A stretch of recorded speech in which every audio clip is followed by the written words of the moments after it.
Hello, Internet, and welcome back to Demagen's 30-day video game music challenge, Hard Mode, where we are into day 12, and I think this is probably going to be the last one that I record for the day. I've done all of them up to this point in one session so far, and it's quite exhausting talking about music and trying to formulate thoughts on something so subjective as music. Music that makes you sad. There was only ever one choice for this, and I didn't know whether it had a name. I mean, the track itself has a name. Let me just play it, and you'll know why.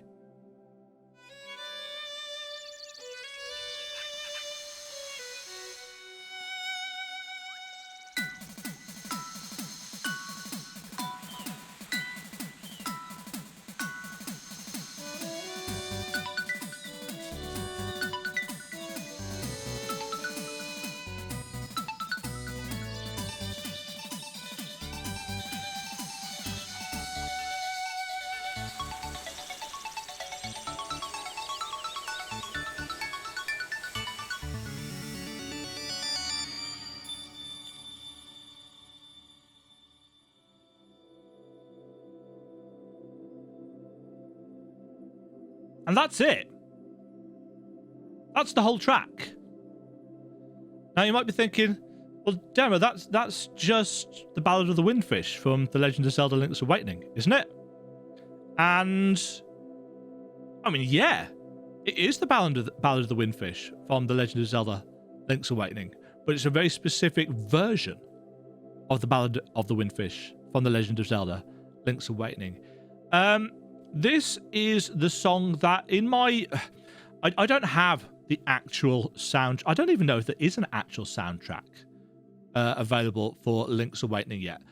So this is from the game rip of it, and it's a track that has been titled Final Performance. And,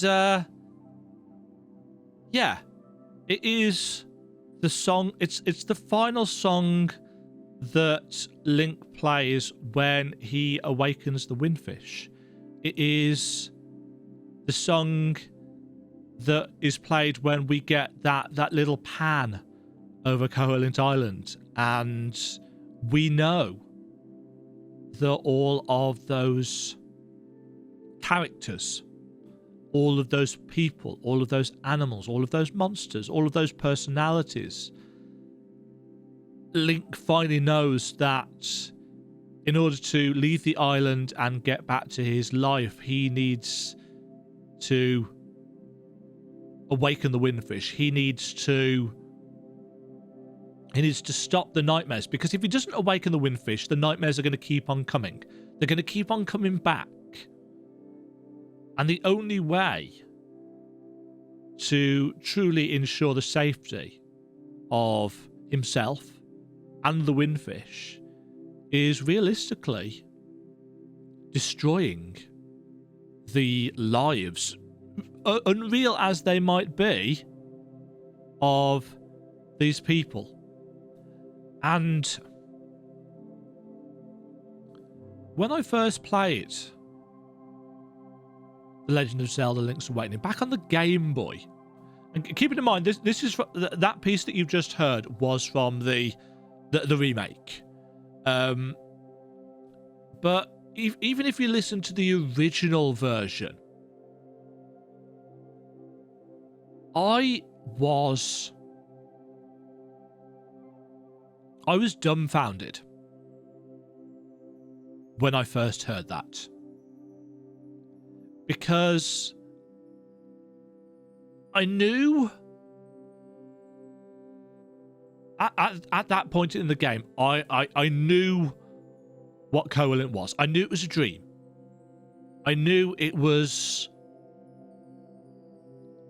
it was the image on the sleeper's eyelids. It was a vision, a dream.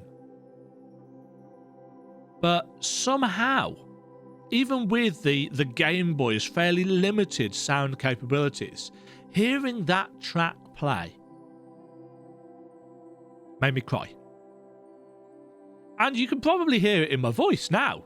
Even just talking about it makes me well up a bit. It was such a powerful, transformative moment in video games for me. It was the moment that made me realise that video games weren't just fun and games, that video games could tell a story that had emotional impact, that made me feel something more than excitement and adrenaline, that could make me sad. It's certainly not the only game that's made me sad. There are hundreds of pieces of video game music that will now make me cry. I'm quite an emotional person. I've got no issues admitting this. But yeah, the final performance, as it's entitled on this game rip, is just, you know, the whole game is beautifully faithful to the original, and all the way through my playthrough of this, and you can go and watch my playthrough on YouTube. I'll link it up above in one of the cards.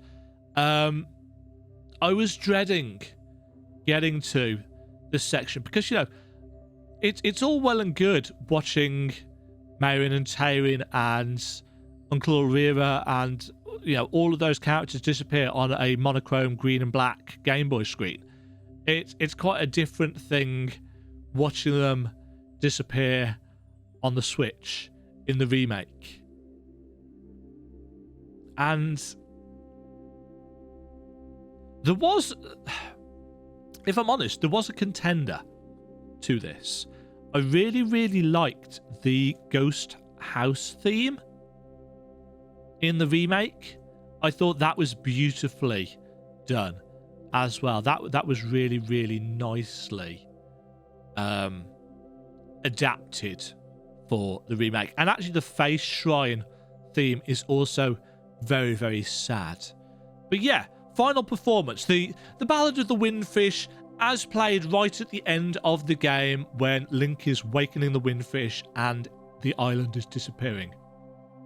For me, I think that is one of the saddest moments in video game storytelling. There are lots and lots of sad pieces. So, music that makes me sad. Day 12 of the Video Game Music Challenge. There was no real competition for this. It's final performance. I mean, even that titling, I don't know if there is an actual soundtrack for this. If there is, I'll do an overlay and see what the actual song is called. But it's called Final Performance in the game rip, and that is a perfect encapsulation of why I love this, because, you know, Mayron's singing along in the background. She's there. It's her final performance. Control yourself, Demagen. So, I suspect this is probably the video that will get the least comments on. People don't like admitting when things make them cry. It's one of those things that a lot of people have been, you know, trained not to do. Never let them see you cry. Never let them hear you cry. You know, don't admit when you're sad. That's bollocks as far as I'm concerned. So, if you're up to it, day 12, what music makes you sad? Let me know down in the comments below, now that I've waxed lyrical about the final performance in the Legend of Zelda Link's Awakening for however long I've been talking now. Stay safe out there, everybody. Thank you for joining me, and I'll catch you all in the next video. Day 13, music you like from a game that you didn't like. This is an interesting one, and it might surprise some of you. I'll catch you all in that next video. Until then, cheerio. Thank you very much for watching. If you enjoyed the video, why not click the like button and consider subscribing? Remember, you can ring the bell notification icon to get notified when new videos go live. And until next time, cheerio.